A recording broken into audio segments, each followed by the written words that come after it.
സഭയുമായി ബന്ധപ്പെട്ട വിവരങ്ങളും പങ്കുവയ്ക്കാൻ നമുക്ക് അമൽ തന്നെയാണ് ഉള്ളത്. 3 ദിവസത്തെ ഇടവേളയ്ക്ക് ശേഷം ഇന്ന് നിയമസഭാ സമ്മേളനം വീണ്ടും ആരംഭിക്കുകയാണല്ലോ. ഗവർണറുടെ നയപ്രഖ്യാപന പ്രസംഗത്തിന്മേലുള്ള നന്ദി പ്രമേയ ചർച്ച ഇന്നും തുടരും. ശബരിമല സ്വർണ്ണക്കൊള്ള സർക്കാരിനെതിരെ വീണ്ടും ആയുധമാക്കാനാണ് പ്രതിപക്ഷത്തിന്റെ നീക്കം. അമൽ, പ്രതിപക്ഷം ഇന്നും ബഹളമുണ്ടാക്കാനുള്ള തയ്യാറെടുപ്പിൽ തന്നെയാണോ? എന്തായിരിക്കും സംഭവിക്കുക സഭയിൽ?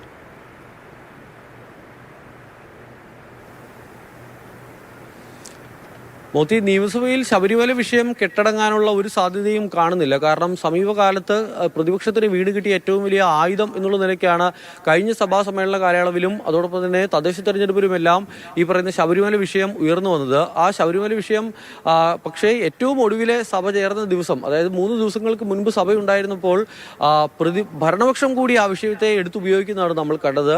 സ്വർണം കെട്ടവൻ ആരപ്പ എന്ന് ഇവിടെ നിന്നും കോൺഗ്രസ് പക്ഷത്തു നിന്നും അല്ലെങ്കിൽ UDF നിരയിൽ നിന്നുമുള്ള മുദ്രാവാക്യമൊഴികൾ ഉയരുമ്പോൾ അപ്പുറ നിരയിൽ നിന്നും അതിന് മറുപടിയായി പറയുന്നത് കോൺഗ്രസ് ആണ് അയ്യപ്പ എന്നുള്ള മറുപടിയാണ് അവിടെ നിന്നും ഉണ്ടായത്. മാത്രമല്ല, ഈ സഭാ സമ്മേളന കാലയളവിൽ കാണാത്ത മറ്റൊരു കാര്യം കൂടി നമ്മൾ അന്ന് കണ്ടതാണ്.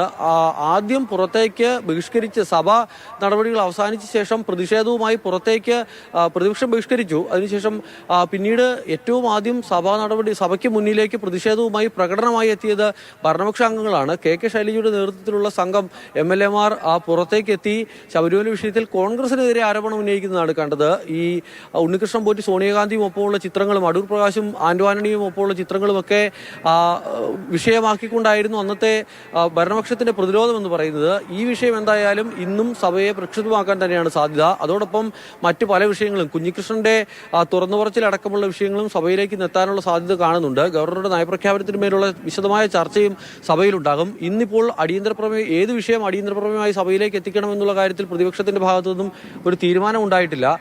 പാർലമെന്ററി പാർട്ടി യോഗം ചേർന്ന ശേഷമായിരിക്കും ആ കാര്യത്തിൽ അന്തിമ ധാരണയുണ്ടാകുക.